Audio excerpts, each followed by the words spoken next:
dar início à parte jurisdicional com o julgamento dos processos da pauta anterior, né, Leila?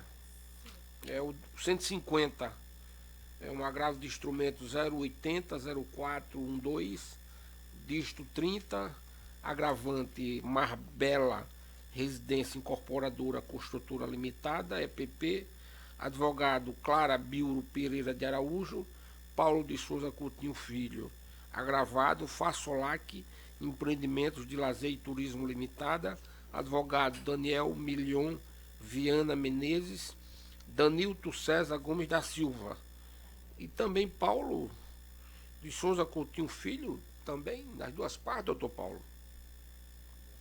Ele deu uma saidinha? Ele estava aí. Ele disse que ia dispensar. Então tá. Agravo não provido pelo sistema aqui, a unanimidade, né?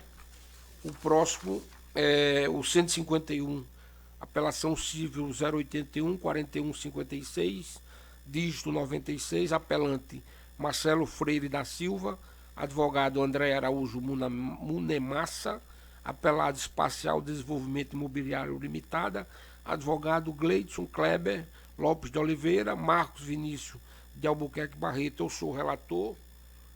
Alguém não há para sustentar.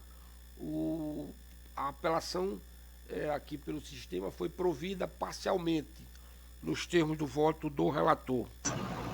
O próximo é o 152, apelação civil 051 750913, apelante Bom dia. Rodrigues de Alencar dos Santos, advogado Rosália Rodrigues de Alencar dos Santos, em causa própria, apelado Itaú Financeira, Itaú Unibanco S.A., advogado N. Ange Soledade Bittencourt de Araújo.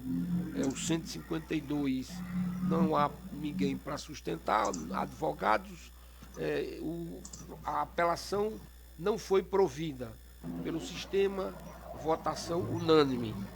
O próximo é o 153, apelação civil 081 81 23 91, apelante Jaqueline Santana Cândido, advogado Laís Benedito Cortez da Silva, apelado Claro S.A., advogado Fernando Augusto Corrêa Cardoso Filho e Rafael Gonçalves Rocha. Algum advogado para... Perdão, só um instante, Excelência. Eu estou tendo um pequeno problema técnico aqui com o meu computador. É o processo de número 151. O 151 já foi votado, doutor. Eu passei por ele e eu chamei. Né, o 151. O recurso não foi provido parcialmente o recurso. Houve provimento parcial da apelação, viu? Leila, você está por aí? Então, no 152 tem algum advogado para sustentar? O 152, se não Perdão, tem... bom dia a todos. A apelação não foi provida. Já foi admitido na sessão? Votação unânime. O meu processo foi chamado. O próximo é o... Pelo acompanhamento do YouTube. Como é, doutor? Não está aparecendo o que o embargador pediu aqui a tela do... Sério? Só um instante. A tela de quem está na videoconferência não... Processo de número 151. Está aqui. Mas não tá. A sessão não começou ainda, doutor. Desculpa. Porque eu abri pelo YouTube e estava chamando o número de processo. Acho que por equívoco ele abriu o número de uma sessão de outro dia. Foi uma coincidência do número. Desculpe, obrigado. Então tá, vamos para o seguinte, que é o 153. Apelação civil 081 81 23, dígito 91, apelante Jaqueline Santana Cândido, advogado Laís Benito Cortez da Silva, apelado Claros S.A., advogado Fernando Augusto Corrêa Cardoso Silva e Rafael Gonçalves Rocha. Algum advogado para sustentar? Se não, o 153 foi provido o recurso nos termos do voto do relator, votação unânime. O próximo é o 151, apelação civil 080 1268 27, apelante Larissa Araújo Portela, a relator desembargador Ivanei. Bem, eu quero comunicar, que era para ter feito isso no início, mas não tem problema, que os processos da relatoria do desembargador Ibanez Monteiro serão tirados de mesa, né? E serão julgados na primeira sessão seguinte após o retorno dele, ok? Então fica avisado aos advogados que os processos da relatoria do desembargador Ibanez não serão votados. O que ele participa como vogal, não, porque o desembargador Amaury Moura, ele foi convocado e estará certamente presente para participar da votação. Então, 154, 155, 156, 157, 158, 159 e 160, esses estão sendo retirados de mesa. Desembargador Amaury, os processos da relatoria do desembargador Ibanez, que Vossa Excelência o substitui, esses serão tirados de mesa, não é? Eles não serão votados hoje, né? Vão ser quando ele retornar, após o retorno dele. Vossa Excelência participa nos processos que ele está como vogal, tá certo? Relatoria do doutor Eduardo. Eu estou suspeito e impedimento da desembargadora Maria Zeneide. É o 171. É o último processo da pauta anterior. Apelante é Maria Zuleide de Oliveira Matias, advogado doutor Tiago Marques Calazans Duarte, apelado é Policarde System e Serviços S.A., advogada doutora Maria Emília Gonçalves de Urueda. O relator é o doutor Juiz Eduardo Pinheiro. Doutor Eduardo, Vossa Excelência está aí mesmo o processo? Então vamos... A sustentação? O advogado desse processo 171, ele se encontra... Doutora Neise, Vossa Excelência participa neste processo como convocada, junto com o desembargador Amaury, e que a relatoria é do doutor Eduardo. Doutor Eduardo, Sim, Vossa Excelência quer usar a palavra? Pelo sistema, Vossa Excelência está negando provimento, não é? São dois recursos, um da Policarde e o outro da parte autora. O nega provimento ao recurso interposto pela instituição financeira e dou provimento parcial ao apelo da parte autora para determinar que a apreciação da questão correspondente ao apropriado método de cálculo da dívida por juros simples deve ser realizada na liquidação de sentença.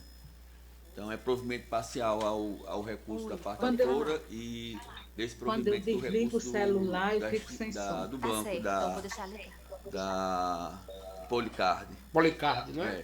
O desembargador Amaury, como vota? O 71, desembargador.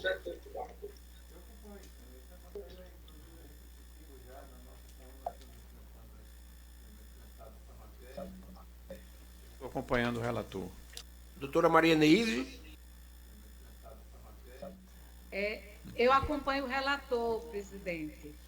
Ok, muito obrigado, doutora Maria Neise. Então, a unanimidade foi negado provimento ao recurso, os dois recursos nos termos do relator. Um foi dado provimento parcial, o outro foi negado provimento. Não é isso, doutor Eduardo? Exatamente. Ok, processo julgado. Eu agradeço a presença da doutora Maria Neise. Muito obrigado, viu, doutora Maria Neise? Eu que agradeço a oportunidade. Bom dia e bom trabalho. Ok, muito obrigado, a senhora. Vamos dar prosseguimento agora. Os processos são do doutor Eduardo. A começar do 154, doutor Eduardo. Apelação civil 080 126 8 dígito 27, apelante Larissa Araújo Portela, advogado doutor Murilo Vitor Umbelino Machado, apelado APEC, Sociedade Potiguar de Educação e Cultura, advogado, os doutores Antônio Leila, de Moraes Dourado Neto, Diane Moreira dos Santos, eu também não, Farias e Luana Graziele Maciel. Não, não, esse aqui é da relatoria do desembargador Ibanez. Exatamente. É a suspeição do doutor Eduardo. Desculpe. Desculpe, né? Tá, isso não. Com a devida vênia, Leila, vocês estão escutando a gente, os colegas estão falando que não conseguem ouvir, eu não consigo ouvir. A gente está falando aqui no microfone, escrevendo no chat. Teria como verificar essa situação? Eu estou preocupada, vão chamar meu processo, eu não ouço? Presidente, bom dia. Pela ordem. Pois não, estou ouvindo a senhora. Meu nome é Maria Esther da Assunção, eu sou a advogada da parte agravada no processo 161. Ah, não, perdão, o meu é 162, eu que olhei errado, desembargador, me perdoe. Excelência, também pela ordem. Eu sou Rodrigo Dutra, advogado da Espacial Desenvolvimento Imobiliário, no processo pautado no número 151. Como eu até manifestei no chat aqui à servidora da Câmara, no momento eu ouvi pelo YouTube que estava sendo chamado o processo, eu respondi aqui com o microfone aberto, mas não tive resposta. Apenas os advogados aparentemente me ouviram. Até a doutora Maria Esther pode confirmar que no momento me ouviram, alguém respondeu que não havia nem começado a sessão e acabou não me sendo dada a palavra para realizar a sustentação.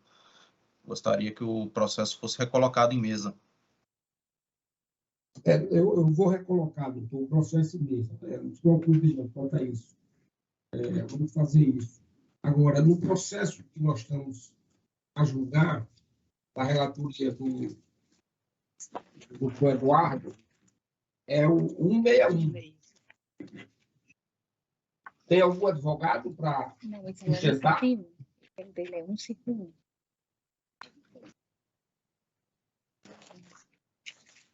Não há fala de nenhum advogado, então eu vou dar o processo julgado nos termos do voto do relator. Vossa Excelência, nesse processo, por favor, me ajude aí. Como é que é?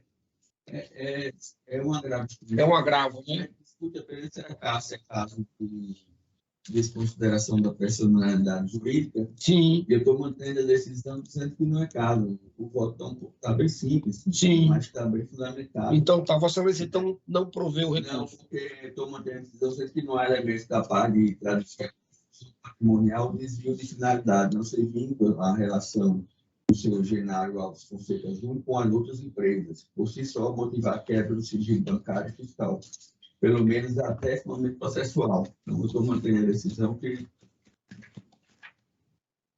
não é caso de desconsiderar a pessoa jurídica. Então, fica julgado nos termos do voto do relator e aqui a votação é unânime.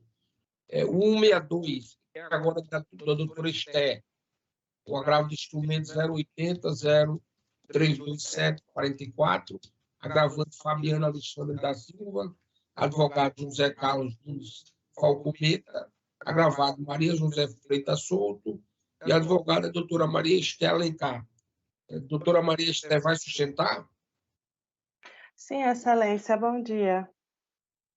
Onde Vossa Excelência dispõe, é 162, né? 162.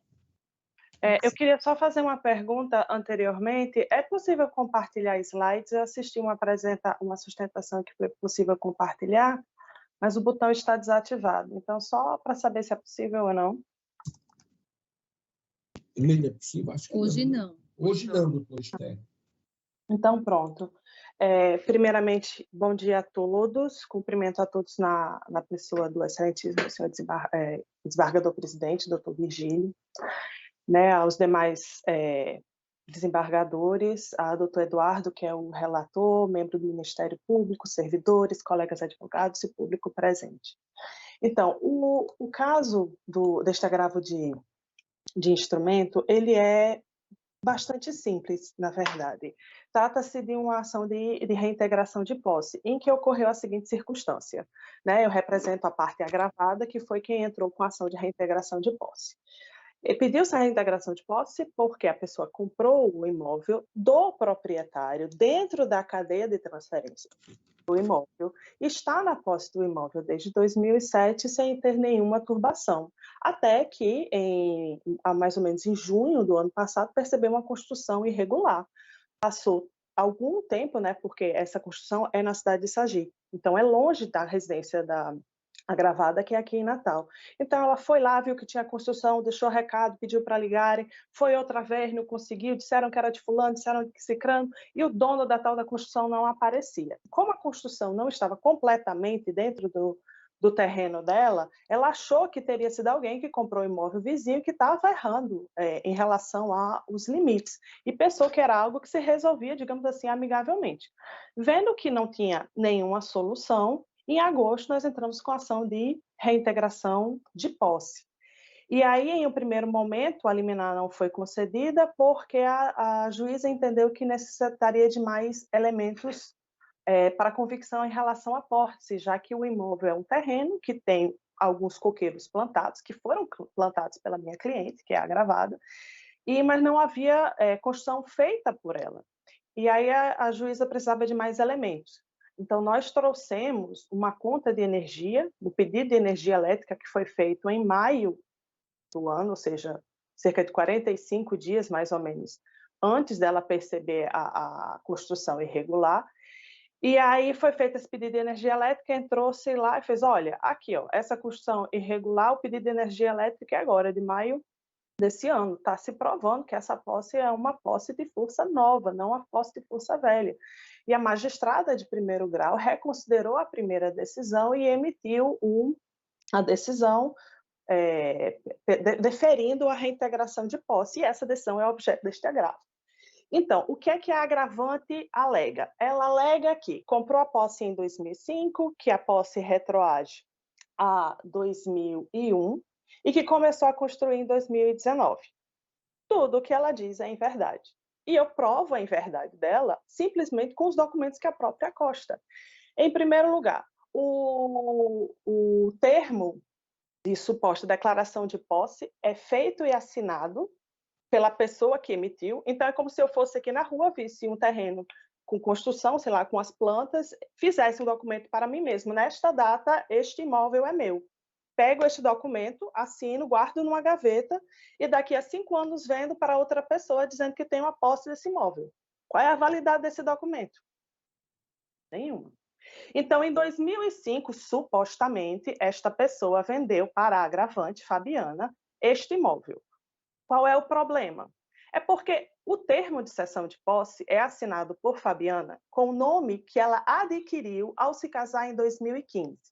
Então, como é que em 2005 ela já teve a visão de futuro de escrever um documento assinado de próprio punho com o nome que ela viria a ter 10 anos para frente? Qual é a validade desse documento?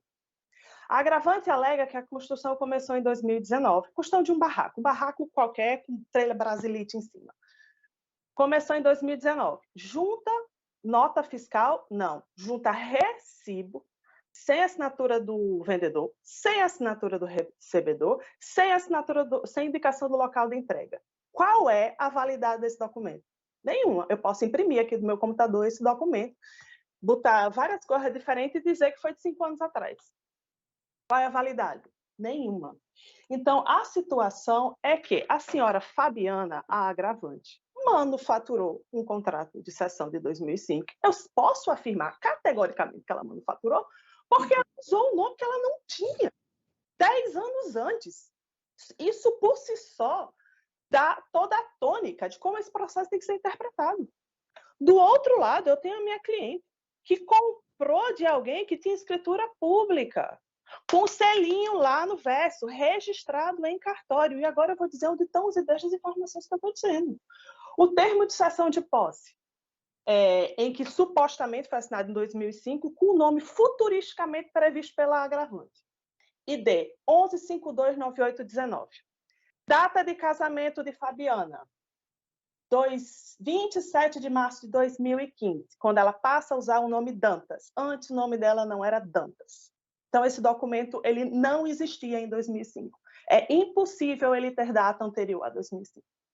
Então, assim, se a pessoa não sabe, todos os documentos têm essa carga de insustentabilidade, a gente não pode usar amenidades e dizer que houve um equívoco aqui. Existe em verdade, existe uma grande mentira por parte da agravada. O termo de cessão de posse, o reconhecimento de firma, que é o ID 11529819, a firma é reconhecida em 2019, em outubro. Então a gente pode pensar que talvez essa posse tenha sido iniciada em 2019? Não. Se a gente pegar o levantamento georreferenciado usado para indicar o pedido dela, né, de identificação do imóvel, a gente coloca que o imóvel fica de frente para uma pousada e ao sul ele confronta com o rio Sagi. A distância da pousada para o rio Sagi é quase 1 quilômetro. Como é que isso dá 1.600 metros quadrados de área? Se eu pegar o levantamento georreferenciado e multiplicar, né, aqui a altura pela profundidade, porque é um retângulo perfeito, eu não encontro 1.600 metros quadrados. Eu não encontro o rio Sagi. O levantamento georreferenciado não se sustenta pelos seus próprios argumentos. Fala que o imóvel fica na Rua da Ladeira, que fica uns 300 metros em outra direção, passa no centro do distrito de Sagi, não tem nada a ver com isso.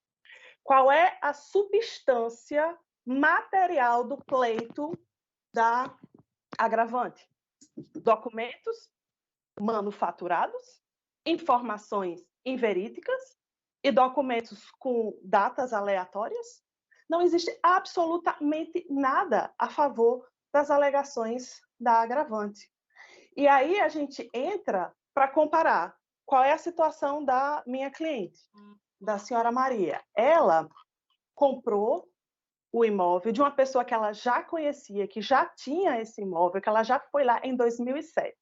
Então, eu tenho uma escritura pública que está no processo, no ID 11530338, página 54, com o carimbo de registro no cartório, lá em setembro de 2007. Então, como é que a pessoa compra uma coisa por escritura? Em 2007 já existe um posseiro lá ocupando com nada, né? Porque ele nem diz com que foi feita essa ocupação. A própria Fabiana disse que não existia nada. Então, como é essa situação? Aí a gente vem, né, para a questão processual, né, já me aproximando do fim dos meus argumentos, vem para a questão processual clara. Esse caso ele deve ser julgado à luz dos artigos do Código de Processo que tratam sobre a reintegração de posse. E, nomeadamente, eu vou falar aqui do artigo 558, que traz: quando a ação for proposta dentro de 1 ano e dia, e o próprio artigo coloca, vírgula, como afirmado na inicial. Então, na inicial, eu demonstro que o início do esbulho se deu por volta de maio de 2021. A ação foi ingressada após exaustivas tentativas por se achar que estava tratando com uma pessoa enganada, por se achar que havia boa-fé, mas boa-fé não há. Então, por achar, foi entrar apenas em agosto. Aí, em agosto, a gente entra e aí foi realmente feito a decisão. O artigo 562, ele é claro, a reintegração de posse não precisa da oitiva do réu. Aqui não houve uma decisão surpresa. O juízo de primeiro grau, ele não inovou, porque o legislador trouxe que o devido processo legal para a ação de reintegração de posse é essa. Proprietário, possuidor legítimo, com toda a documentação de toda a cadeia de propriedade do imóvel. Chego e digo, está aqui, está aqui meus documentos, está aqui a prova da minha posse, está aqui a prova de que fui eu que plantei esses coqueiros. E aí o juiz fala, não, realmente constato que essa posse é uma posse de força nova, dentro de 1 ano e dia. Eu dou o mandado de reintegração de posse. Eu não preciso ouvir a outra parte, porque isso não faz parte do devido processo legal para a ação de reintegração de posse. E ele fará expedir o mandato de reintegração de posse, que foi o que aconteceu. E a outra questão que a gente tem que levar em conta é que, ainda que se fosse pensar em aplicar a esse caso a questão do contraditório prévio e efetivo, vírgula, que não é procedimento, devido processo legal para a ação de reintegração de posse. Se eu fosse aplicar esse artigo, há de argumentar com tanto. Eu teria que considerar que, ainda que não tivesse ouvido o contraditório prévio, para eu declarar a nulidade do ato, mais uma vez, estou falando argumentativamente, eu teria que provar qual é o prejuízo. Qual é o prejuízo da Fabiana, a agravante, em ser afastada da posse do imóvel do qual ela não tem prova de que comprou, não tem prova de que pagou, não tem nenhuma relação com a cadeia de proprietários e não sabe nem qual é o tamanho da coisa que está falando, que todos os documentos dela têm uma informação indevida. A agravante zomba do judiciário. Zomba. Porque isso é uma palhaçada. Como é que a pessoa entra com uma ação, aliás, se defende de uma ação, manufaturando documentos, e os próprios documentos mostram a inconsistência de todos eles, não é nenhum devedor, é de todos. O único documento íntegro do início ao fim é a certidão de casamento dela, que mostra, por A mais B, que todos os argumentos dela são inválidos. Então, eu estar defendendo aqui uma pessoa que tem a posse do imóvel por direito e por fato, que foi turbada e foi esbulhada pela agravada, que não tem nenhum lastro de fatos e nenhum resquício de direito, ela não pode, por uma alegação de afronta ao devido processo legal, perder a posse por uma decisão judicial que vai primar um devido processo legal exacerbado, quando nem é o devido processo legal aplicável ao caso. Então, com estes fundamentos, né, eu gostaria de requerer aqui, em sede de sustentação oral, reiterar os pedidos feitos em sede de contrarrazão, que é, primeiro, da rejeição da gratuidade. Porque uma pessoa que faz isso, que constrói numa pandemia, e enquanto está recebendo auxílio, como ela disse, não é para estar recebendo auxílio, né, não é uma pessoa pobre, não é uma pessoa que está passando fome. A gratuidade há de ser indeferível. O desprovimento do recurso, a condenação em litigância de má-fé e o encaminhamento de cópia desse processo ao Ministério Público para a apuração dessas condutas, porque é inequívoco aí a produção de documentos para, né, iludir o judiciário, para tentar induzi-lo a erro. Então, com estes fundamentos, né, peço o desprovimento do recurso e os demais pedidos que menciono. São essas as razões de sustentação oral. Muito obrigada. Professor Esther, muito obrigado. Eu devolvo a palavra ao relator, o doutor Eduardo. Eduardo. Tem duas questões a serem tratadas nesse agravo, né? Uma que a parte alega que houve decisão surpresa, porque inicialmente a juíza indeferiu a medida liminar e, após isso, embaixo de declaração, juntando outros documentos, a juíza de pronto deferiu a medida de reintegração de posse.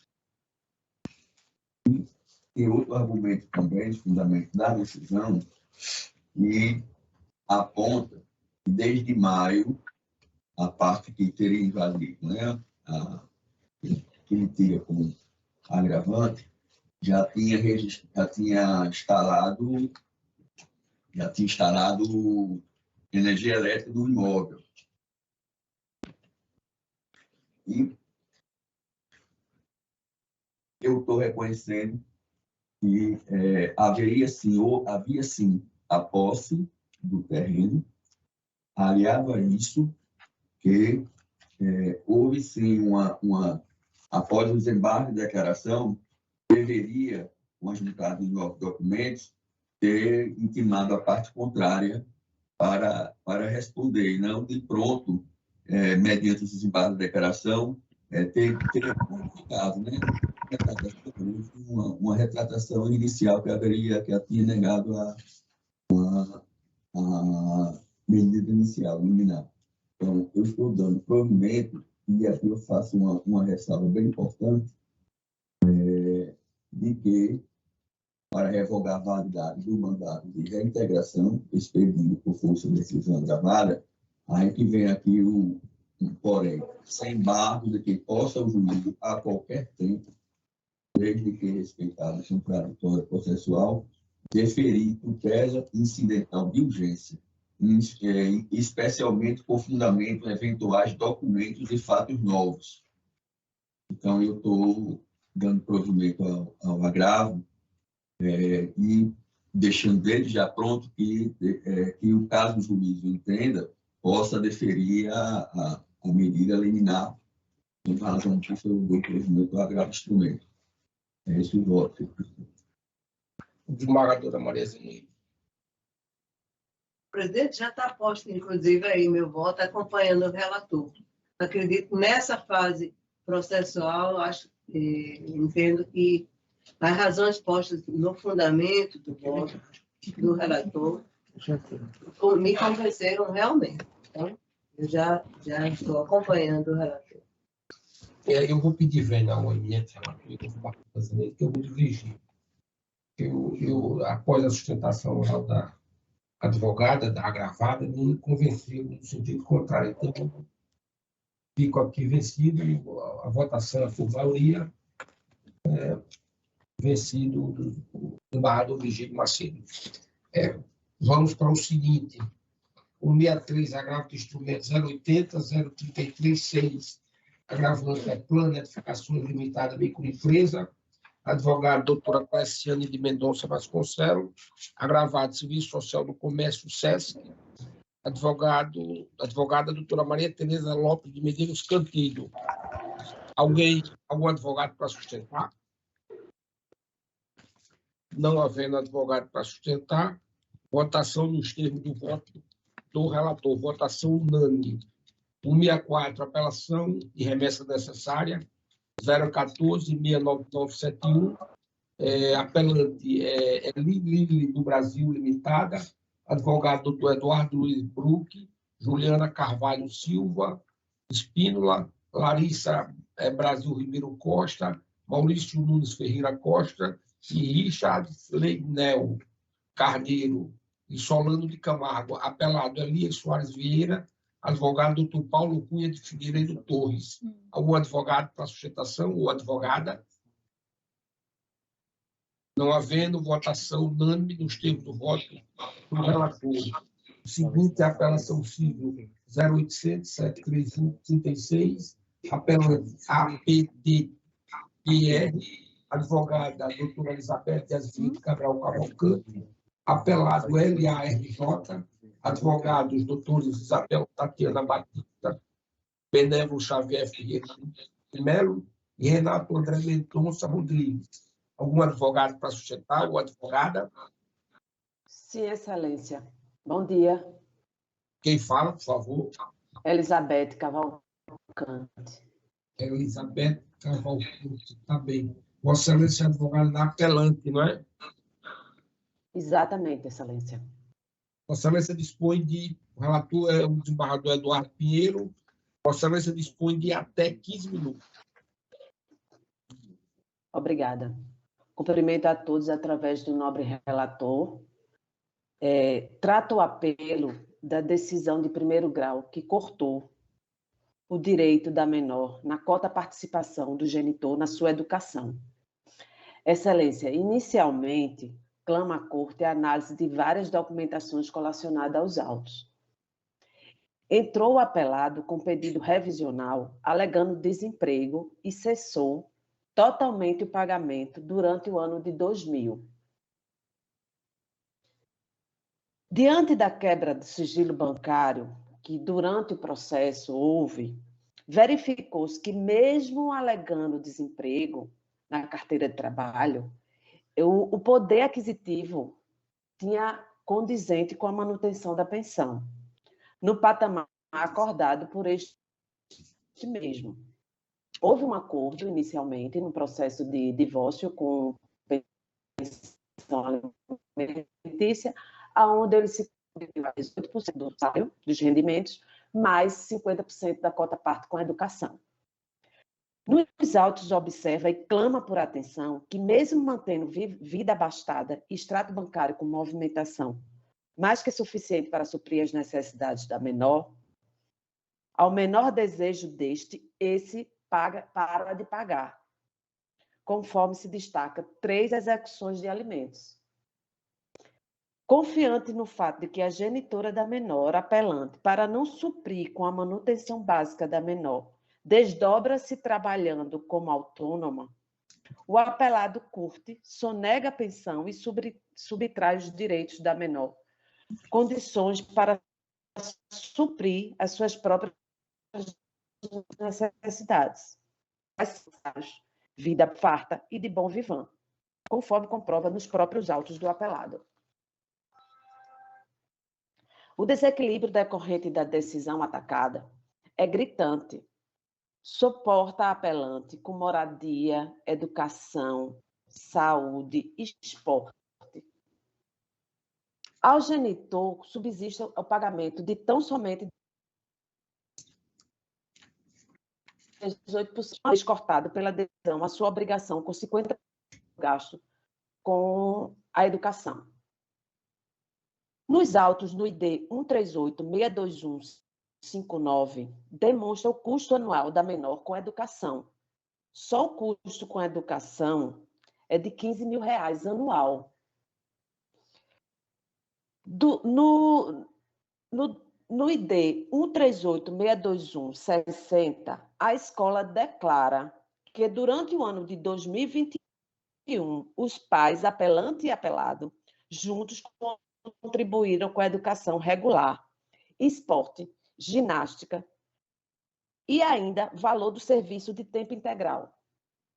Durante o processo, enquanto ele se alegava desempregado, foi feita uma nova adaptação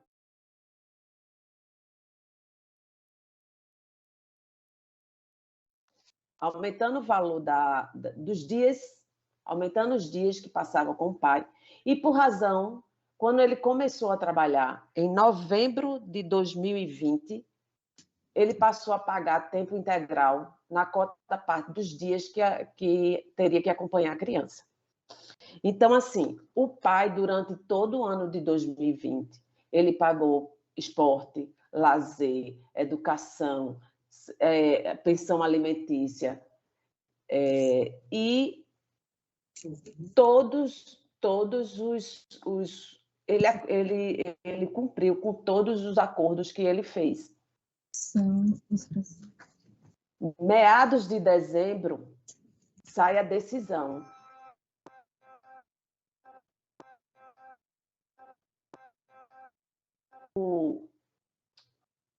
Altera a cota parte da educação. E por essa razão é que houve a apelação. Porque houve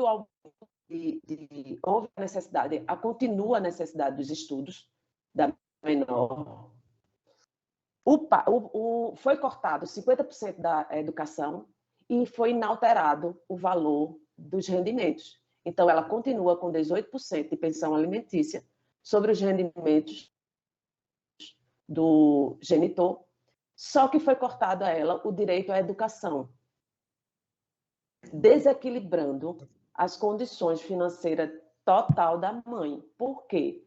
Porque, embora ela tivesse sido cortada a educação, ela manteve-se pagando e se enchendo de dívida por essa razão. Então, desde 16/11/2020, conforme ID 127, 707, Bom, então, desde novembro de 2020 que o pai vinha cumprindo com o pagamento da escola e com os rendimentos de 18%. Ele só deixou de cumprir a partir do momento em que houve a decisão da primeira instância, onde cortou o direito da criança aos 50% do pagamento da escolar, o que gerou um desequilíbrio entre os pais. Por quê? Porque a genitora tem que bancar essa cota parte, não apenas com a cota parte dela, mas suprindo a cota parte do genitor, sem a menor necessidade, já que durante o ano de 2020 ele demonstrou ser plenamente capaz de suportar tanto os 18% dos rendimentos, o desconto de 18% sobre seus rendimentos, como 50% do valor da escola, educação, esporte, saúde, lazer. Então, a criança estava acobertada pelos pais durante todo o ano de 2020. Com a decisão da primeira instância, ela deixou e houve um desequilíbrio financeiro, onde a genitora passou a suprir com a cota parte integral da escola, para não negar a sua filha o direito à educação. Então, sim, é importante destacar que a menor é filha única de ambos os genitores. Que, diferentemente do apelado, o apelante é só para suprir suas necessidades, pagar suas contas e proporcionar à filha uma manutenção dos seus direitos básicos. Todas as vezes que o genitor, na sua vida desregrada e de interesses pessoais, não cumpre com o seu dever de pai, existe um desequilíbrio e passa a mãe a suportar aquilo que o genitor se recusa a pagar. Porque em momento nenhum dos autos ele comprovou que não havia possibilidade de pagar. Ele sempre apresentou condições financeiras para suportar o aporte necessário para suprir as necessidades da filha. Filha única, diga-se de passagem. Enquanto que a apelante precisa manter moradia digna, alimento, saúde e educação para si e para sua filha. Sendo assim, clama por justiça e equidade nas responsabilidades com a menor, já que a decisão desequilibrou totalmente as responsabilidades com a educação da menor, sobrecarregando a genitora desde dezembro de 2021, que foi onde saiu a primeira decisão ora apelada, e que passou a não cumprir mais o genitor com a cota parte na educação da menor. Dessa forma, sobrecarregada, a genitora, que é autônoma, sozinha e cheia de responsabilidade, requer o provimento do recurso com a manutenção do pagamento da cota parte com o pagamento da escola pelo genitor da menor. E assim eu encerro a minha sustentação. Desde já agradeço. Obrigada, senhora. Doutor Eduardo, aqui a votação do retorno aqui do sistema, você reconhece, mas nega provimento, né? É um recurso. Desculpa, presidente. Foi não, claro. Não. A situação é que a juíza ela foi muito ponderada e equilibrada. E outra coisa, um fato controverso nos autos é o desemprego do genitor. Tanto é que a juíza determinou alimentos provisórios sob o seguro-desemprego. Então, pagar pensão alimentícia sob o seguro-desemprego, e ela explica todo o contexto em que ocorreu, porque ela justifica, demonstrando o porquê de realmente houve da necessidade dessa redução. Então, a sentença está muito bem posta, muito sensata, ela faz todas as ressalvas no futuro, explicando a situação do genitor. Então, em razão disso, eu estou mantendo a sentença, dando provimento ao recurso. Das possibilidades do próprio genitor. Ok, então, votação unânime, Bárbara Zeneide acompanha e eu também acompanho. Vamos votar o próximo aqui com o desembargador Maurício e desembargadora Zeneide, que são da relatoria de... Com licença. O número é o 166. Não, 166 não. Desculpe. Bom dia, excelência. Com licença. Me chamo Samuel, tudo bem? Pois não. Doutor, o meu processo é o número 39 da vez. Aqui eu estava acompanhando desde o início, estava com problema no áudio. Não foi chamado, não. Aguardo, doutor. Obrigado, excelência. Perdão. Vamos aqui, a apelação civil 015-1376-47, apelante Banco do Brasil, Cirela Suécia, Empreendimentos Imobiliário, Maria Ferro Peron, RCA Imóveis e Vita Residencial Clube, advogados doutoras Isabela Ferreira da Silva Rocha, Marcelo Rocha Lopes, Mariana Amaral de Melo, Renato Duarte Melo e Robson Santana Pires II, apelado Banco do Brasil e Demilson Belísio da Silva. advogados doutores Mauro Sérgio Lacerda, Carneiro de Barros, Paulo Rogério Nascimento da Silva, relatora desembargadora Maria Zeneide, integra a turma o desembargador Amauri e o doutor Eduardo. Tem alguma sustentação? Tem, Excelência. Em nome da Cirela. Bom dia. Bom dia, doutor Renato. Vossa Excelência dispõe de até 15 minutos. Muito obrigado. Excelentíssimo senhor presidente, desembargador Vigílio, excelentíssima desembargadora relatora Maria Zeneide, excelentíssimos desembargadores que integram essa Câmara, excelentíssimo representante do Ministério Público, colegas advogados, servidores. Eu estou sustentando dessa tribuna para chamar a atenção para um detalhe bastante interessante nesse caso. A presente ação se trata de um processo no qual o autor da ação pretende a rescisão do contrato, rescisão essa por inadimplemento dele e não por culpa da construtora. É importante ressalvar esse aspecto. Ele pretende a rescisão do contrato e o ressarcimento de parte de valores que ele pagou durante a obra, né? Durante a fase de construção desse empreendimento.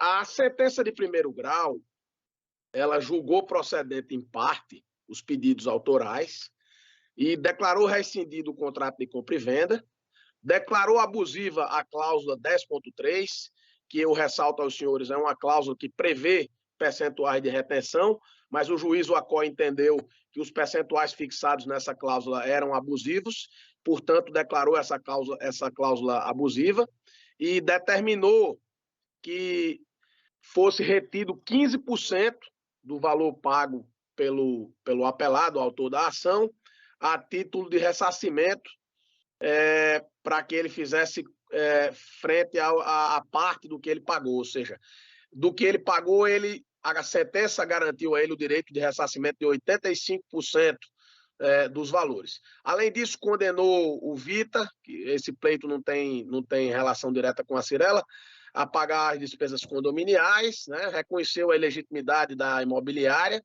declarou prescrita a comissão de corretagem, que ele pleiteava também o ressarcimento na ação, mas há uma questão de direito, do ponto de vista processual, que deve ser observado por essa Corte. Está comprovado nos autos que essa unidade que foi objeto de transação com o senhor Demilson Belísio apelado, é uma unidade que não pertence à apelante Cirela. É uma unidade de permutante. Para que Vossas Excelências possam entender o contexto do negócio, ou seja, esse empreendimento Vita, ele foi edificado em um terreno de propriedade do senhor José Dias de Souza Martins, que era o permutante proprietário, transferiu para a Cirela os direitos aquisitivos sobre esse terreno e recebeu como pagamento, em razão dessa transferência, dezenas de unidades nesse empreendimento imobiliário de nome Vita. Uma dessas unidades foi a unidade objeto de transação com o senhor Demilson Belísio. Se Vossas Excelências observarem o contrato de promessa de compra e venda que está anexado aos autos, está bem claro e bem disposto, sem nenhuma dificuldade de compreensão ou da leitura se extrair algo diferente, de que a Cirela, ela figura como mera interveniente nesse contrato de promessa de cessão, na verdade, de compra e venda, de cessão e compra e venda, tendo em vista a sua condição de incorporadora do empreendimento. Mas, de fato, quem é o vendedor dessa unidade específica são os senhores José Dias de Souza Martins e Maria de Lourdes Alves Dias de Souza, que são os permutantes proprietários do terreno e que receberam aquela unidade como pagamento e que posteriormente alienaram a um terceiro, no caso ao senhor Demilson, os direitos que eles detinham sobre aquele apartamento. Então, desde o início, desde a contestação, a Cirela vem sustentando a sua ilegitimidade passiva para figurar no polo passivo da ação, tendo em vista que se trata de um pleito de rescisão contratual. Até porque os senhores José Dias de Souza Martins e a esposa, eles são litisconsortes passivos necessários. Ou seja, ainda que não se entenda que a Cyrela é parte legítima, pelo simples fato dela constar no contrato como interveniente anuente na condição de incorporadora, há também uma outra questão relativa à necessidade, à obrigatoriedade dos senhores José Dias e Maria de Lourdes figurarem no polo passivo dessa ação, na condição de litisconsortes, e daí reside a nulidade da sentença, porque, inclusive, por se tratar de matéria de ordem pública, isso deveria ter sido observado, porque, sem sombra de dúvidas, o pleito de rescisão contratual que foi deferido pela sentença de primeiro grau atinge diretamente a esfera da propriedade dos senhores José Dias de Souza Martins e da esposa, na medida em que, uma vez eles sendo os vendedores do imóvel, figurando no contrato como vendedores cedentes dos direitos do imóvel, a sentença que declara a rescisão atinge diretamente e de forma objetiva, sem qualquer sombra de dúvidas, a esfera patrimonial dessas duas pessoas que não integram o polo passivo da ação, que não figuram na relação processual em nenhuma condição. Eu gostaria de para ser mais breve, inclusive, ressaltar a Vossas Excelências que, em relação à questão da ilegitimidade, essa Câmara Cível já tem um precedente de relatoria da desembargadora Judite Nunes, é o processo de número, a apelação cível de número 010-8703-15-2013-820-0106, de relatoria da desembargadora Judite, que foi julgada por essa Câmara e que tinha essa mesma discussão acerca da ilegitimidade, e que esse processo foi julgado no ano 2021. Inicialmente, o apelo ele não foi provido quanto a essa questão.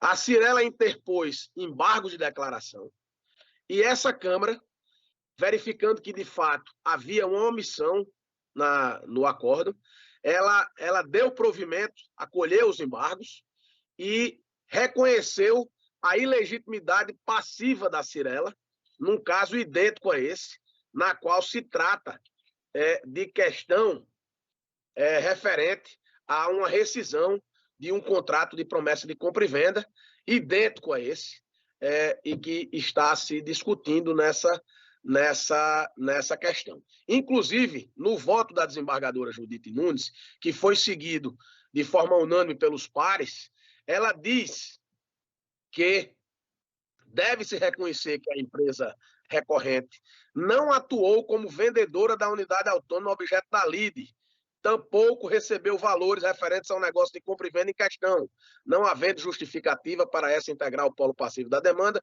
de acordo com as características próprias da demanda judicializada. É o caso Orentela.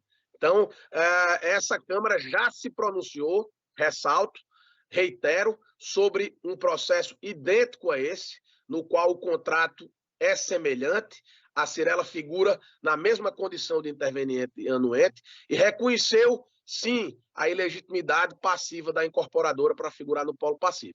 Então, diante desse fato, do precedente, das circunstâncias e peculiaridades do caso, que demandam uma conclusão que não seja essa, de que a incorporadora não pode ser atingida pelos efeitos de uma decisão que decreta a rescisão de um contrato e condena a empresa a ressarcir valores aos quais comprovadamente a empresa não recebeu, porque o contrato denota, evidencia e comprova a relação jurídica e a condição jurídica da empresa na relação contratual, que é de mera interveniente anuente na condição de incorporadora. Então, feitas essas considerações, é que a Cyrela requer que a sua ilegitimidade seja reconhecida, a sua preliminar suscitada em apelação, ou seja, foi suscitada em contestação, foi rejeitada e foi reiterada em sede de apelação, seja acolhida, ou caso não sendo, seja reconhecida a nulidade do processo, em razão de que, como eu já sustentei, já ressaltei, os litisconsortes passivos necessários, que são os vendedores da unidade José Dias de Souza Martins e a esposa, não figuram na ação e obrigatoriamente são atingidos pelos efeitos, pelo impacto da decisão judicial, que declara a rescisão do contrato, ao qual eles figuram como vendedores. Então, ou seja, existe a necessidade da formação obrigatória do litisconsórcio passivo necessário, o que não foi também observado pela sentença de primeiro grau proferida pelo juiz da 14ª Vara Civil da Comarca de Natal. Por fim, para concluir, caso as preliminares, do ponto de vista processual, sejam rejeitadas, no mérito, a única questão que eu tenho para destacar aos senhores é o fato de que foi determinado um percentual de retenção de 15%. E como já existem diversos precedentes desse tribunal e do próprio STJ, no sentido que em situações como essa, o percentual estándar, o padrão, é de 20%, então a Cirela requer e sustenta que nessa remota hipótese de as preliminares não serem acolhidas, que a sentença seja reformada, apenas no sentido de que, no mérito, o percentual de retenção ele seja majorado de 15 para 25 e seja observada a regra padrão estándar que vem sendo adotada por essa corte em diversos casos e também pelo STJ em casos análogos ao presente. Então, são essas as minhas razões de apelação. Requeiro o provimento do apelo da Cirela nos termos que foi requerido e, desde já, agradeço mais uma vez aos senhores pela atenção. Muito obrigado. Aqui pelo sistema, a relatora ela rejeita as preliminares de legitimidade passiva e de ausência do litisconsórcio necessário, suscitada pela construtora Cirela, conhece dos recursos, mas nega esse provimento. Daí, Vossa Excelência quer complementar? Não, senhor presidente, o voto foi disponibilizado não só trazendo precedentes do STJ, bastantes precedentes, mas também, inclusive, deste tribunal. E o convencimento firmado nesta relatora é no sentido posto no voto. Ok. Rejeitando as preliminares que foram arruídas e, no mérito, desprovendo ambos os recursos. Perfeito. Desembargador Amauri. Senhor presidente, acompanhando a relatora, principalmente profundamente Sua Excelência, e onde ela traz, como já frisou, precedentes, não só dessa Câmara, quanto das demais câmaras e do próprio STJ, senhor presidente. Nada a acrescentar, acompanhando a íntegra voto da relatora. Ok, obrigado, desembargador Amauri. Eu não sei, senhor presidente, aqui está aparecendo o nome do desembargador Ibanez. Mas não, aí vai retificar. Vai tirar o desembargador Ibanez e colocar, viu, Leila? Não. Desembargador Amauri. Desembargador Eduardo, acompanha também a relatora. Votação unânime nos termos do voto do relator. O próximo, ainda com a presença do desembargador Amauri, é o 68. Não, é o 67. É o 68? Tem divergência do desembargador Ibanez. Sim. Que foi falado aí para o doutor Paulo. Sim, inclusive. foi, né? Então tá. O 67 não mesa. Então vamos para o 68. Apelação civil 080-4473, dígito 79, apelante Antônio Ferreira Filho, Plano Invest, Administração de Serviço Limitado, advogado Maria Emília Gonçalves, Tiago Marques Duarte, apelado Antônio Ferreira Filho, Plano Invest, Administração de Serviço Limitado, advogado doutora Maria Emília Gonçalves, Tiago Marques Calazões. Vossa Excelência relatora, algum advogado para sustentar? Sim, Excelência, estou representando a doutora Maria Emília. Quem fala é Tiago Miranda. Doutor Tiago Miranda? Vossa Excelência Isso. Está habilitado nos autos, ok.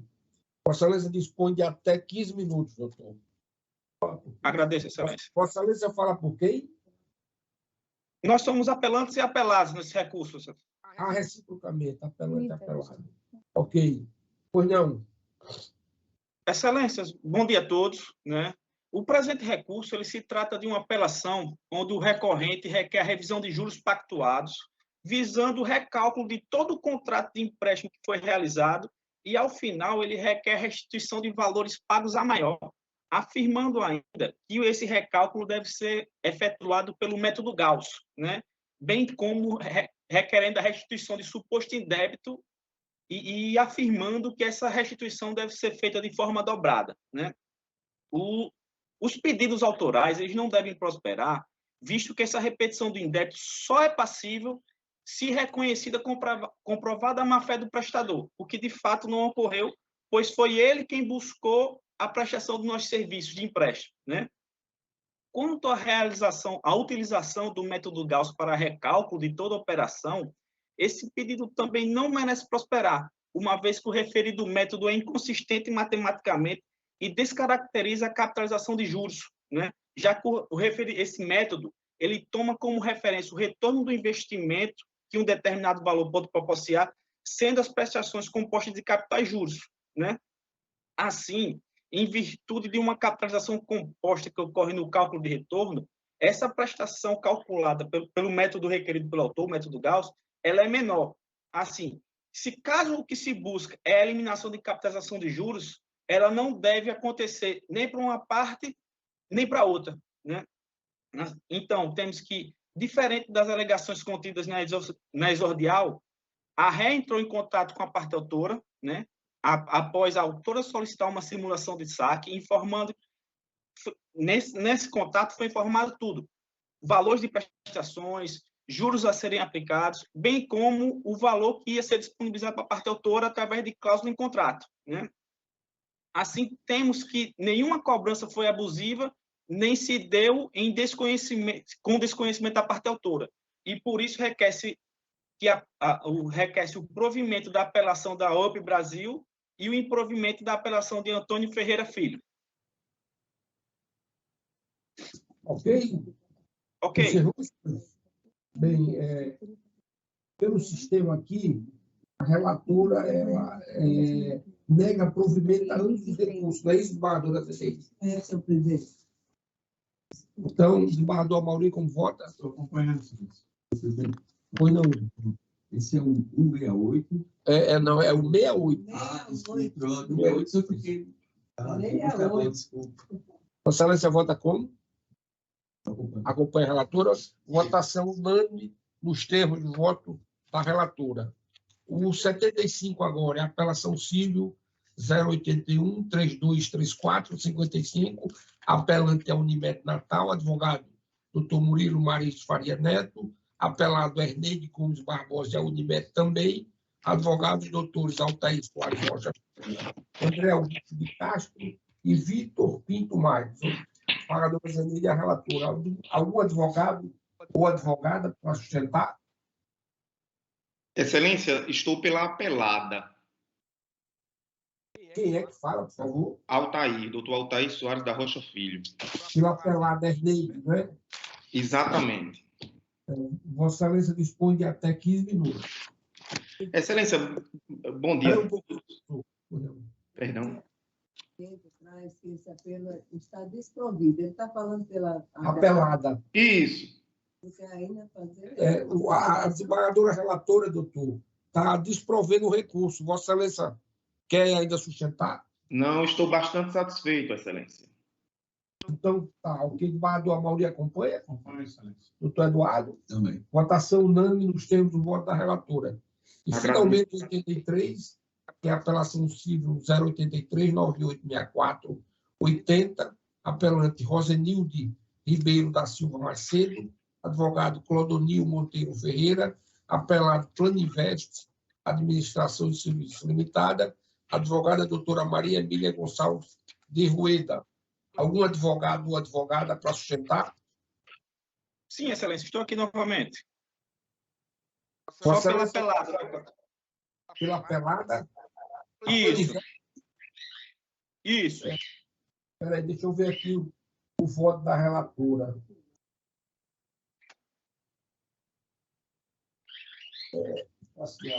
É parcial. 73. Passando a capitalização das sejam recalculadas, no tom da devolução em dobro de valores eventualmente cobrados. Com a inversão da sucumbência, né? Vossa Excelência quer sustentar, doutor? Não, Excelência, dispenso. Dispensa? Então, votação. O desembargador Amauri acompanha? Doutor Eduardo? Também. Então, votação unânime nos termos do voto da relatora. Bem, eu acho que com a presença do desembargador Amauri, Nós não temos mais algum, doutora Leila? O meu ele participa? Qual é? Que número?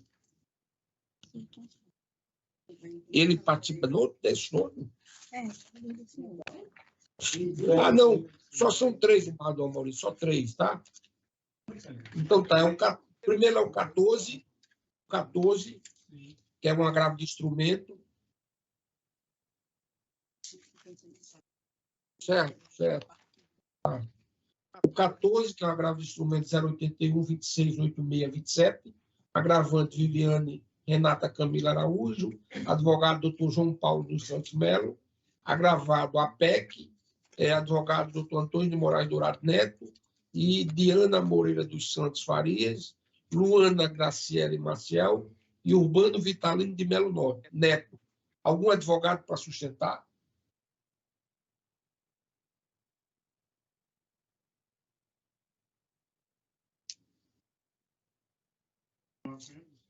Não havendo, não é? Então, Vossa Excelência acompanha do Barra do Amorim.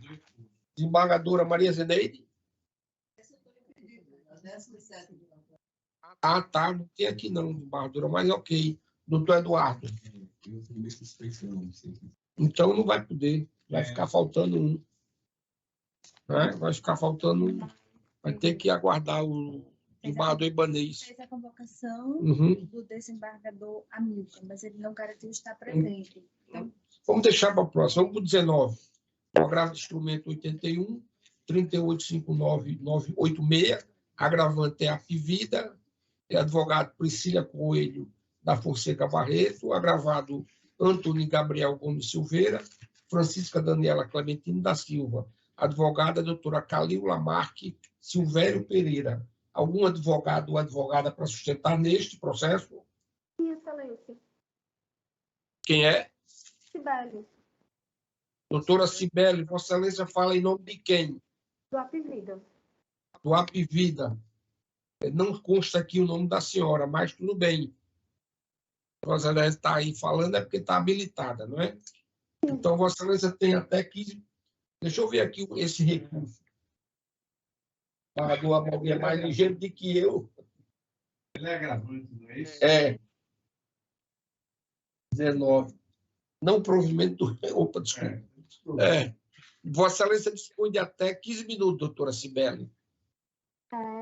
Bom dia a todos. Excelência, trata-se de um processo em que o agravado obteve uma decisão favorável pelo juiz da segunda vara civil de Mossoró, Rio Grande do Norte, para realizar de fonoaudiologia, terapia ocupacional, psicólogo e auxílio com professor auxiliar na escola e professor de natação por métodos não convencionais. Né? A operadora ela estaria obrigada a autorizar pelos métodos convencionais. A terapia ocupacional pela integração sensorial e as sessões de psicologia pelo método ABA, elas são experimentais, elas não têm cobertura pelo plano, mas ele já vem realizando tratamento pelos métodos convencionais. Com relação à disponibilização de professor auxiliar na instituição de ensino, a própria Lei 12.764 de 2012, que trata da Política Nacional de Proteção dos Direitos da Pessoa com Transtorno de Aspecto Autista, ela entende que deve ser disponibilizado, sim, acompanhante especializado, mas pela instituição escolar, não é a obrigação da operadora de plano de saúde disponibilizar um professor auxiliar dentro da escola, né? Então, assim, além de pedir para que essa decisão seja revista, revogada, reanalisada, a operadora também impugna para que seja afastada essa obrigação de disponibilizar tanto o professor auxiliar na instituição de ensino, como um professor de natação para a natação terapêutica. Por essa razão, a Apivida pugna pelo provimento do agravo do instrumento. O meu voto é da minha relatoria. Eu estou conhecendo, mas negando o provimento ao recurso. Desembargador Amorim, como vota? Senhor presidente, me ocorreu uma dúvida aqui sobre exatamente qual é o ponto debatido, se o tratamento em si ou em relação àqueles tratamentos terapêuticos em sala de aula e extra sala de aula. Não, em sala de aula esse daí é do modelo antigo. Não é isso, doutora? É somente o método ABA em sala de aula, não é? Não, Excelência, eles pedem um professor auxiliar dentro da sala, né? Não, o tratamento ABA é com psicólogo e o tratamento da integração sensorial é com TO. Dentro da sala de aula não é feita essa terapia. Essa obrigação é da escola, não é da operadora. Ok. É isso aí, Eduardo. Nós temos na nossa Câmara, temos excluído essas modalidades de tratamento. O ABA? Não, o ABA em si não. Mas esse tratamento terapêutico em sala de aula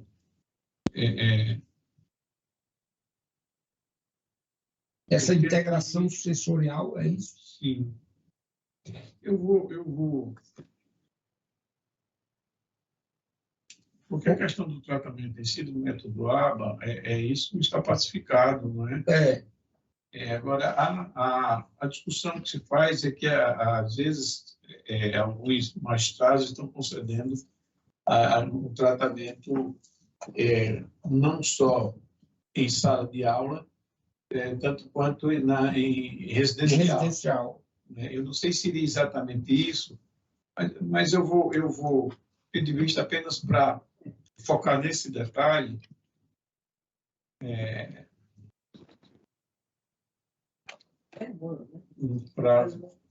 Pelo menos resolve essa situação aqui. Aqui não dá conta, não, viu? Barra do Amauri. Não se refere a isso. É sabido que essa questão desses métodos fora da lista da ANS está suspensa no STJ, não é? Houve um pedido de vista do ministro Salomão, a relatoria da ministra Nancy, ela acha que ali é exemplificativo, e o ministro Salomão me parece que tende a ser que não. É taxativo. O STJ já havia caminhado nesse sentido, de dizer que era meramente exemplificativo. Isso. Agora, voltou-se ao debate, e o STJ está decidindo isso, esperando exatamente o voto visto do ministro Salomão. Então tá. O debate quanto a essa questão... Desculpe interromper. Não foi, não. Não pode. Agora, mas permanece também não só essa questão do rol taxativo ou não, ou meramente exemplificativo, mas também outros tratamentos que não estariam cobertados pelo plano de saúde quando esses tratamentos que são realizados em residência, acompanhamento médico, em residência, não o home care em si, mas nesse caso específico do método ABA. E eu confesso, presidente, não fiz uma leitura mais apurada do voto. Eu queria diminuir essa dívida para receber da sustentação oral, que a advogada se referiu a essa questão. Obrigado. Ok, então, Vossa Excelência pede vista, né?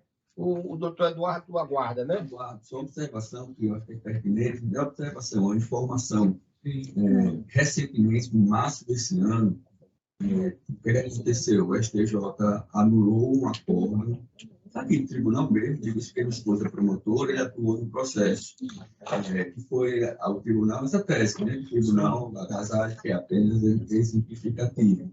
Aí, quando chegou no STJ, o STJ anulou o acordo, mandou devolver para a vara de origem, que é a 17ª, e disse que se procedesse a perícia para saber se realmente, naquele caso concreto, seria nessa... Foi tipo o meu, eu interpretei como o meu termo. Para que, se naquele caso concreto, haveria necessidade realmente de... Acho que não falou tanto assim, né? Fugiu um pouco do... Não afirmou categoricamente de ser exemplificativo ou taxativo. Mas eu me comprometo a conseguir o número do recurso especial e me deixo no gabinete público. Certo? Doutor Eduardo, foi boa a fala de você, mas desculpe aqui, eu fui advertido que quem participa dessa votação é a desembargadora Zenite. Somos eu, o desembargador Amauri e Vossa Excelência. Mas fica com o pedido vista no desembargador Amauri, não é? Eu aguardo, então, senhor presidente, mesmo que tenha lançado o voto. Certo, ok. Então tá. Fica suspenso com o pedido vista do desembargador Amauri. O 4 é a apelação civil 080, 85, 81, apelante Jéssica Thalita Vieira Dantas, advogada doutora Kelly Maria Medeiros do Nascimento, apelado a seguradora líder do consórcio do seguro DPVAT, seguradora líder do consórcio do seguro DPVAT S.A., advogados doutor Antônio Eduardo Gonçalves de Rueda, Lívia Carina Freitas da Silva. Algum advogado ou advogada para sustentar? É o 44, viu, desembargador Amauri? Obrigado, senhor. 44, Vossa Excelência participa desse. Deixa eu ver aqui o 44. Aqui, o 44. Não provido recurso. Vossa Excelência acompanha, doutor Eduardo? Também. Ah, não, a desembargadora Zeneide, né? O PAN está lançado. Desculpe, Eduardo. E agora vamos para o 39. 39 está aqui. É a apelação civil 081, 27, 22, 82. As partes são Vili de Paiva Leite e Línio Construtora Terraplanagem, Locações e Serviços. Algum advogado para sustentar nesse? Sim, Excelência. Me chamo Samuel. Doutor Samuel, Vossa Excelência fala em nome de? Willy de Paiva Leite. Ok. Vossa Excelência dispõe... mas foi incluído, viu, Bárbara?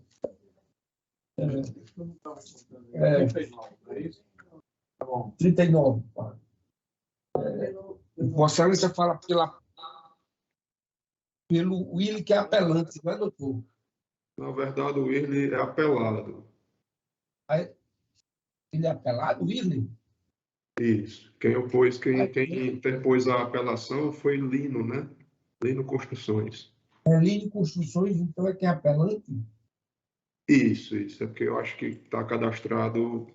Então, doutor, veja bem, nesta apelação, eu já posso adiantar aqui, eu estou conhecendo, mas desprovendo. Vossa Excelência quer sustentar ainda? Não, fique satisfeito, Excelência. Muito obrigado por perguntar. Desembargadora Maria Zinei. Então, a votação é unânime, viu, doutor?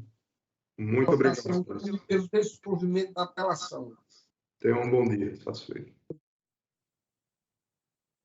Só o 151, né? 150 não, então está. Padre Amorim, nós vamos julgar só esse, que foi aquele que o advogado pediu, que ele não queria ouvido, né? Tá? É o 151, que é a apelação civil 081, 41, 56. Apelante é Marcelo Freire da Silva, advogado doutor André Araújo Unemassa, apelado Espacial Desenvolvimento Imobiliário Limitada, e os advogados são os doutores Cleiton Kleber Lopes de Oliveira e Marcos Vinícius de Albuquerque Barreto. Algum advogado? Presente, Excelência. Doutor Rodrigo Dutra. Eu sou do escritório do doutor Marcos Vinícius e consto na procuração. Pois não, Vossa Excelência dispõe de até 15 minutos. Agradeço a palavra, Excelência. Saúdo excelentíssimo desembargador presidente, os demais, na forma de estilo. Excelências, eu falo pela Espacial Desenvolvimento Imobiliário, a apelada, no sentido do defender o desprovimento do apelo da parte autora. E fazemos isso por conta da relevância do caso, que tem potencial para se alastrar por outros lotes. E a tese defendida pela parte autora já foi, inclusive, debelada em primeiro grau diversas vezes. No entanto, ela tem retornado aqui ao tribunal e, pela primeira vez, nós temos a oportunidade de sustentar para expor que não há como acolher a tese autoral, que, basicamente, o objeto do processo é a rescisão do contrato de aquisição de um lote em condomínio de casas, né? E o principal argumento da parte autora para requerer essa rescisão seria um suposto inadimplemento contratual da incorporadora pelo suposto vencimento de uma licença ambiental que seria de responsabilidade da incorporadora e que alegadamente impediria a construção no lote e enfim, o gozo do bem adquirido. Todavia, Excelências, como apontado exaustivamente nos autos, inclusive reconhecido em sentença, e é até uma pena que eu não possa expor aqui os memoriais para fazer o acompanhamento visual desses documentos, mas eles estão bem destacados já no apelo, inclusive numa petição recentemente acostada aos autos.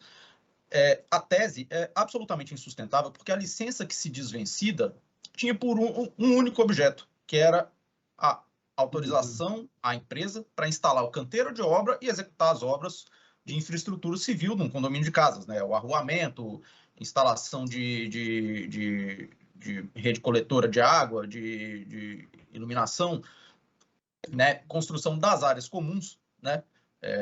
Colocar as guias, as calçadas, mas jamais envolveria o direito de construir em cada lote, né?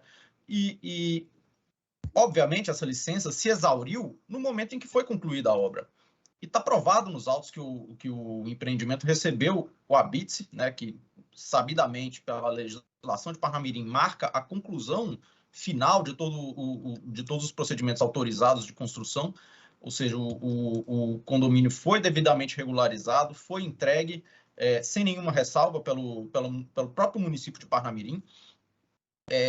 Na sequência, foi constituído o condomínio no ano de 2015, né?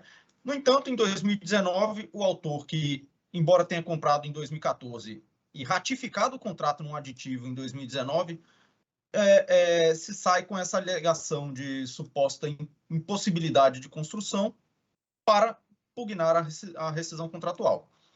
Pois bem, não faria sequer sentido a alegação do autor, quando também foi provado nos autos que foram construídas diversas casas com os devidos alvarás de construção, devidamente autorizando essas obras, pelo município de Parnamirim. O lote do autor não pode ser considerado uma terra sagrada e sem fundamento nenhum se acolher que haveria algum impedimento construtivo ou que ele teria sido prejudicado de qualquer forma, se está provado que a construção naqueles lotes era permitida, né? E a própria legislação de Parnamirim não exige esse licenciamento para a construção de imóvel unifamiliar, que é a casa num lotezinho isolado, né? Não exige, ela basta o alvará normal de obra, né? Com requerimento apresentando projeto, né? E ainda que exigisse, o contrato era claro, na cláusula 12ª, está devidamente destacado aos autos, que incumbe ao adquirente adequar suas obras, né, adequar seu projeto aos regramentos urbanísticos do município, né? Então, ainda que se alegasse que haveria necessidade de licenciamento ambiental ali, essa incumbência seria do próprio adquirente do lote, né?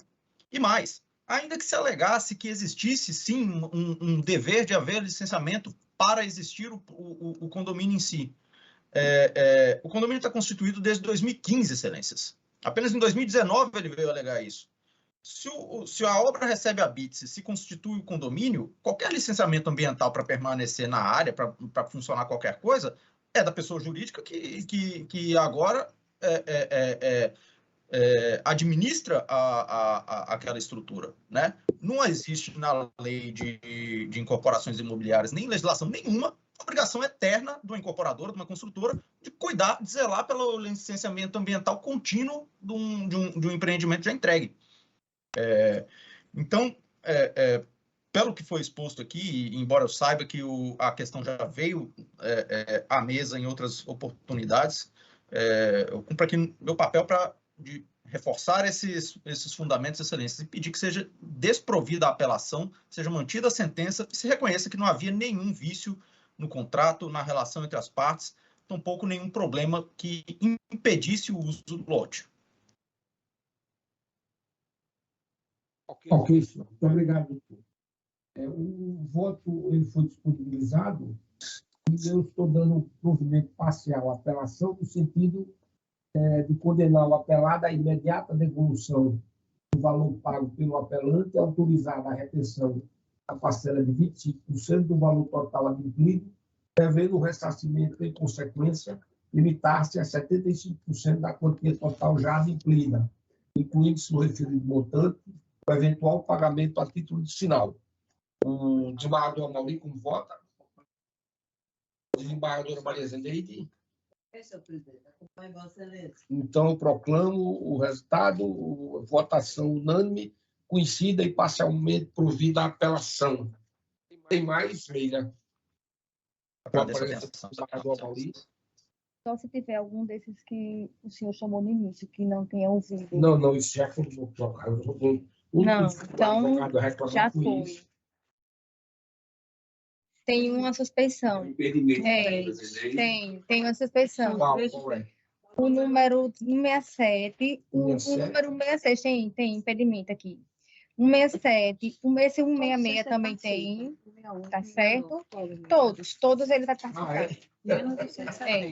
Tem impedimento de suspeição, desembargador Amaury.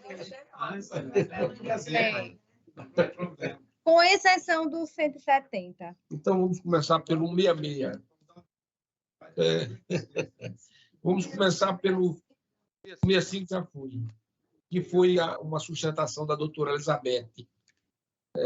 Família, a pensão alimentícia, alimentos, aliás. O 66, apelação civil 080, 357291, apelante Edna Maria de Araújo Figueiredo, Johnson Ney Gomes Figueiredo, advogado doutor Alessandro Marcos Soares de Souza, apelado MRV Engenharia e Participações S.A., advogado doutor Ivan Isaac Ferreira Filho, Luciana Bezerra, Turíbio Rodrigues, Marla Maia Deva Silva Ramos Serranos, Tâmela Augusta Ferreira Moraes e Vanderlúcia Alves dos Santos.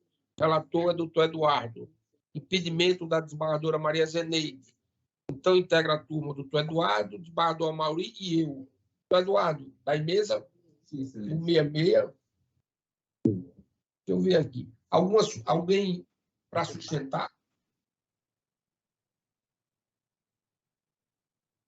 Acho que não, né? Então, vamos ver aqui como o desembargador Eduardo votou.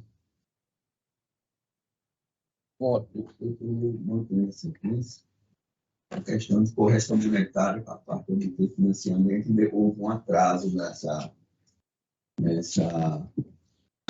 obtenção, né, do financiamento. Então, a MRV cobrou correção monetária. Certo.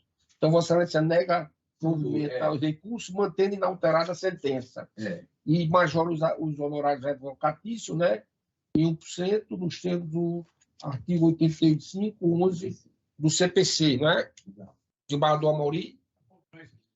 Eu também acompanho a votação unânime nos termos do voto do relator.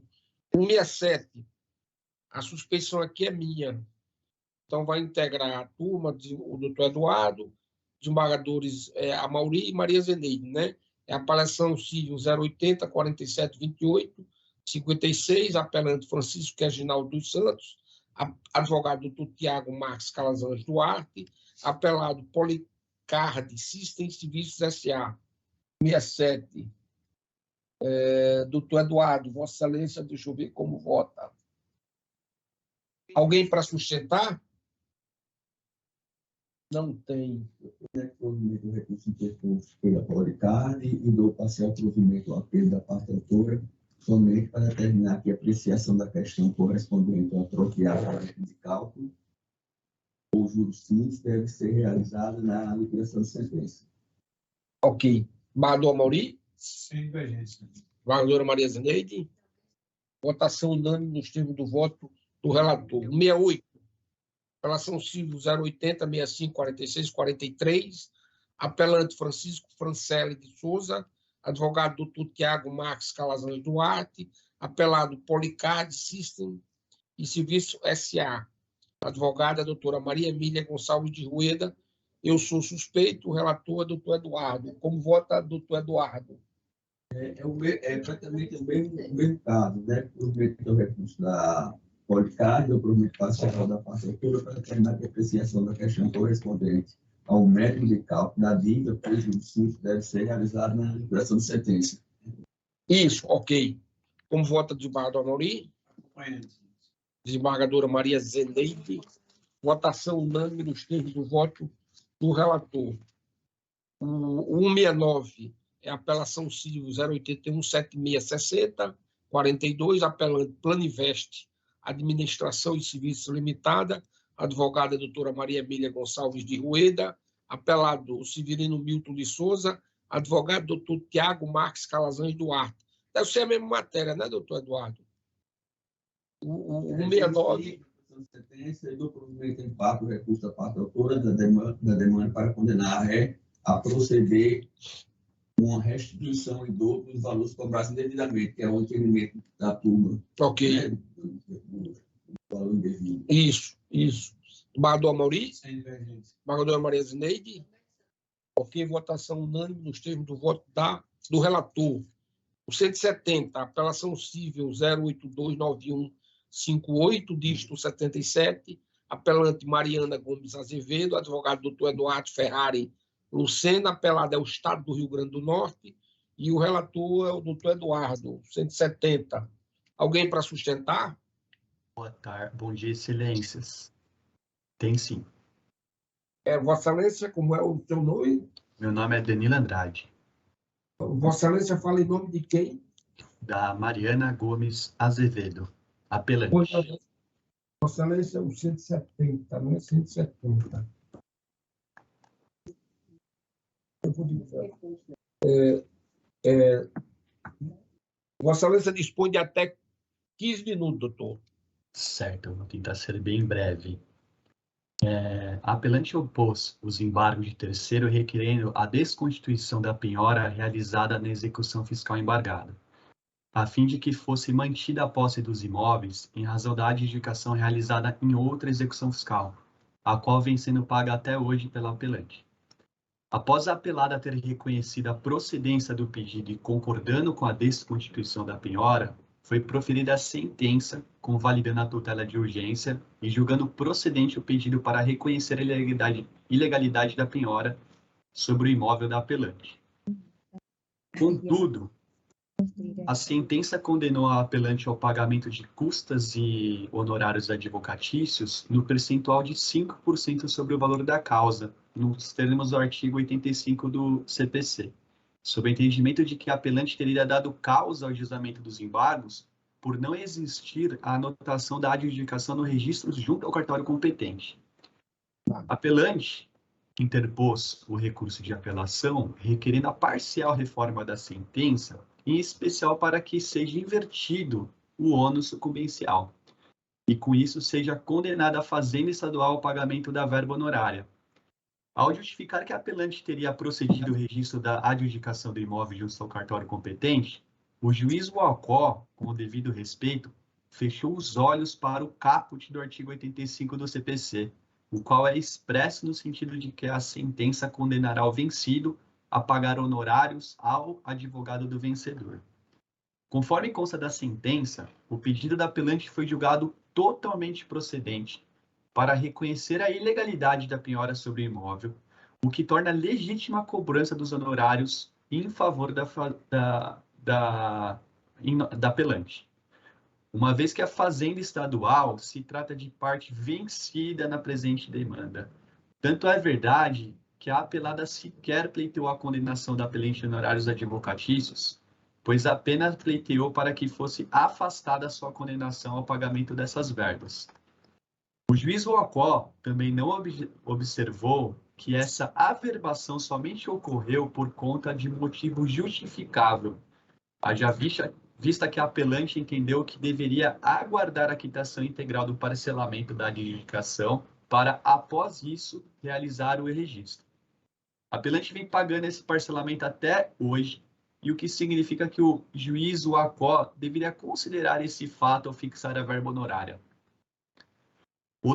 Outro ponto que deve ser levado em consideração é que, se não fosse a penhora, a embargante não precisaria opor embargo de terceiros de origem para resguardar os seus direitos, o que torna evidente que, em verdade, quem deu causa à oposição dos embargos foi a apelada, Em respeito ao princípio da causalidade da súmula 303 do STJ, é certo que o ônus de sucumbência não pode recair sobre a apelante, uma vez que ela venceu integralmente a ação e não deu causa ao ajustamento dessa.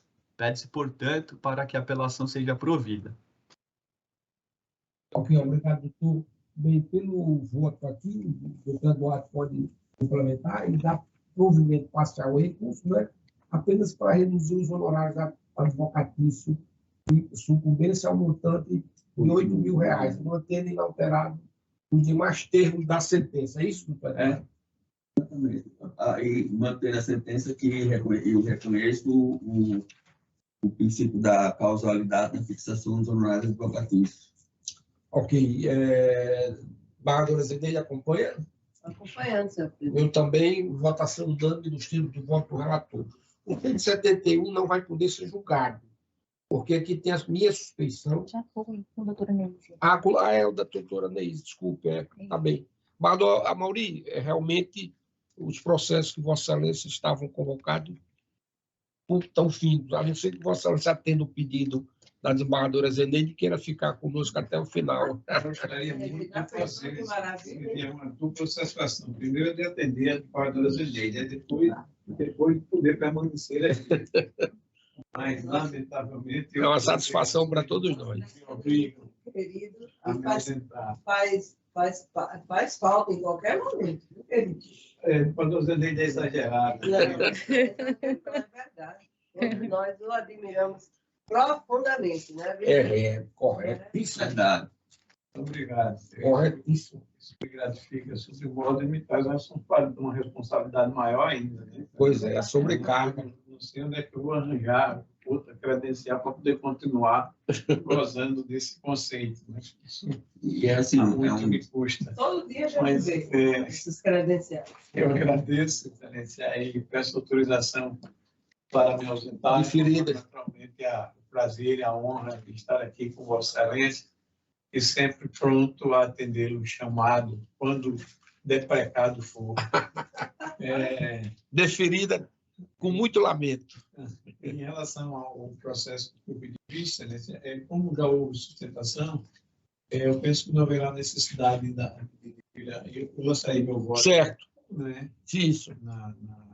A única divergência ali, eu estava lendo ligeiramente aqui a petição, em relação ao tratamento que o juiz me parece que concedeu, relativo ao professor de natação e tal, isso me causou algum refletir um pouco. Certo. Outra questão do método A, do método ABA, como Vossa Excelência bem salientou no seu voto, isso não seria praticado na nossa Câmara, não há qualquer divergência em relação a isso.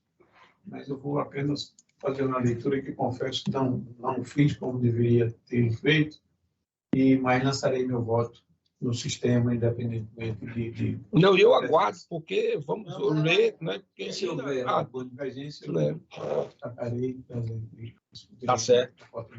Ok. Então, muito obrigado, Marlon. Tá ok. Deferida. Bom dia. Bem, nós temos mais 3 processos aqui da relatoria do doutor Eduardo. É o 135. 135, que é o agravo de instrumento 081-21-7274.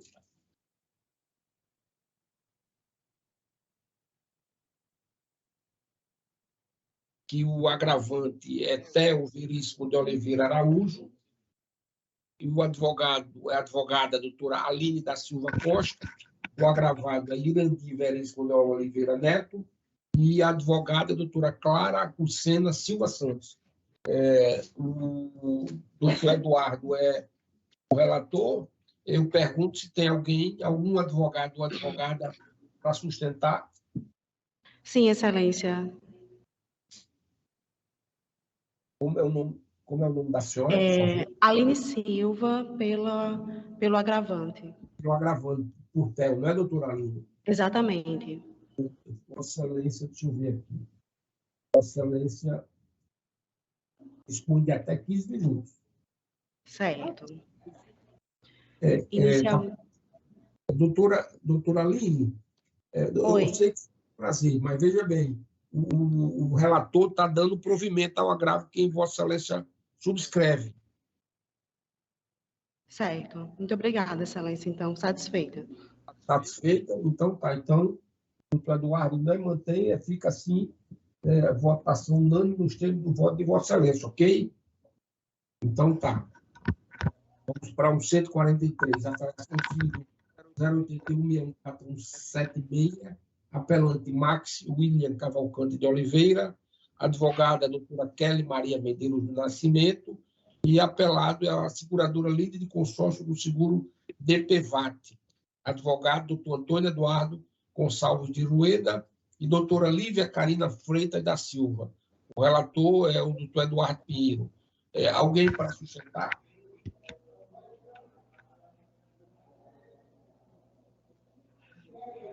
E como não há alguém para sustentar, o voto fica nos termos do voto do relator, deixa eu ver aqui, que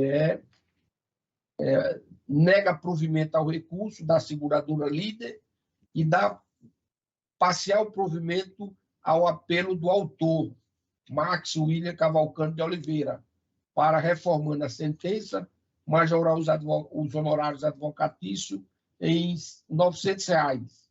Ok, doutor Eduardo? É isso, não é? Votação unânime, desembargadora Maria Zeneide? Sim. Eu também, votação unânime nos termos do voto do relator. E o último, que é o 144, que é a apelação civil 0821-818224, apelante Manuel Rodrigues da Silva, apelada doutora Kelly Maria Medeiros, do Nascimento, apelada seguradora líder de consórcio do seguro DPVAT, advogado doutor Carlos Maximiano Mafra de Laerte e Patrícia Andréa Borba. É o 144, também da relatoria do doutor Eduardo Pinheiro. Deixa eu ver a conclusão aqui do voto. O doutor Eduardo diz: faça o exposto, dou parcial provimento ao recurso para, reformando a sentença, majorar o valor da indenização para a quantia de R$ 945, mantendo os demais termos da sentença impugnada. É isso, doutor Eduardo? Exato. Então, desembargadora Maria Zeneide, eu também acompanho, votação unânime nos termos do voto do relator. Tem mais algum, Leila? Não. Então, tá. Eu reitero que os processos que eu disse no início da relatoria do desembargador Ibanez serão julgados tão logo ele retorne de férias, que me parece na próxima sessão presencial, já em junho, né? Então, eu dou por encerrada a fase judicial, vamos para a fase administrativa. Eu pergunto à doutora Leila se há algum expediente.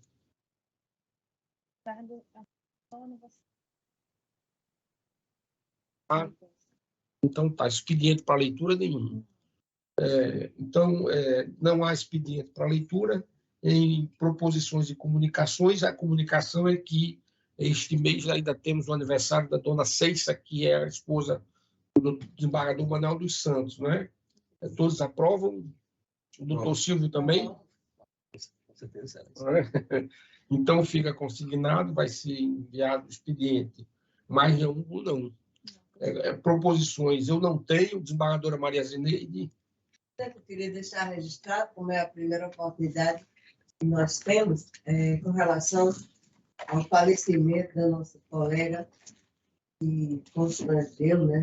Entristeceu toda a magistratura, não só nós, mas de todo o país. Doutora Mônica, né? Gostaria que ficasse consignado. E falo aqui não só do meu estar aqui na segunda Câmara, mas também com relação ao Comitê de Valorização da Mulher no Judiciário. Todas nós ficamos muito abaladas. Algumas queriam ir para lá, mas como o pessoal dela é daqui da Paraíba, achei prudente ninguém ir para lá, uma vez que o GSI está à frente de toda a investigação feita naquele estado, no Pará.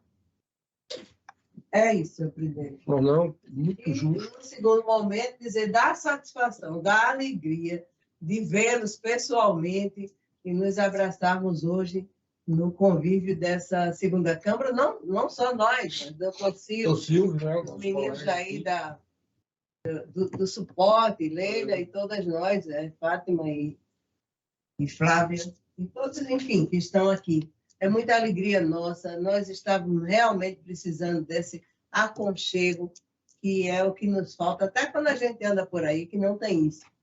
Então, que a gente seja muito feliz, tenha muita saúde, no mês de Maria, que está aqui nos olhando.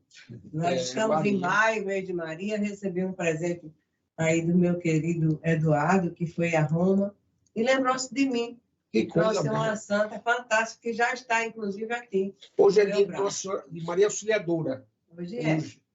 Dia 22 foi dia de Nossa Senhora, né? Hoje é Rita Maria de Cássia. Auxiliadora. E Maria é um 24. mês, é o ano todo, todo transcende qualquer limitação. Mas a gente deixa assim que tenhamos muita saúde e que a gente faça muito mais do que já estamos fazendo no momento. Pois sim, é aprovada a proposição, não é, doutor Eduardo? Eu também aprovo, o doutor Silvio também adere. E, doutor Eduardo, alguma proposição? Nenhuma. Doutor Silvio? Não, só, doutor Virgílio, agradecer mais uma vez a oportunidade de estar aqui, né? Especialmente nesse momento, como a doutora Zene já destacou, depois de tanto tempo a gente consegue estar juntos, sentindo mais de perto esse calor. Acho que essa é uma vitória para todos nós, né? Chegarmos, estarmos aqui juntos novamente é uma vitória para todos nós, nesse ambiente que é sempre tão acolhedor, de um diálogo, de um debate aprofundado, tentando oferecer o melhor para o cidadão, né? Aprofundando as questões. Então, assim, para mim é sempre um grande privilégio, a minha sensação é sempre muito agradável de estar aqui. Quero aproveitar para agradecer a Leila todas as vezes que a gente solicita, pergunta, pede alguma informação, ela é sempre muito prestativa. Então, uma honra mais uma vez, só agradecer a oportunidade. Ok, obrigado, doutor Silvio. Bem, antes de encerrar, eu também quero cumprimentar a todos, como disse a desembargadora Maria Zeneide. Também agradecer gentilmente a nossa querida assessora aqui, a nossa chefe aqui, né, Leila, não é? Que sempre está atenta a tudo. Agradecer às nossas assessorias, Flavinha ali, a doutora Fátima, né, minha assessora, do doutor Eduardo não está aí, mas também vai estar presente, não é, doutor Eduardo? Então, declaro encerrada a presente sessão.